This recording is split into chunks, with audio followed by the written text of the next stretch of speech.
સુખની ઘડી લાઈ માં લાઈ તું જબરો જમોનો લાઈ તું અમારો ઠાઠ ન ઠઠારો લાઈ માં ઓ ભાઈ રાજા બનાયા રાજા જેવી વાતો બનાઈ મરદ બનાયા મરદ જેવી વાતો બનાઈ દુનિયા જોતી રહી જઈ દુનિયા ડોકાચિયા કાઢતી રહી જઈ ભાઈ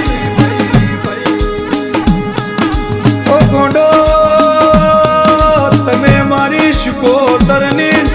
વાતમાં રહેશો તમે મારી શિકોતરની રચાયેલી રચનામાં રહેશો તો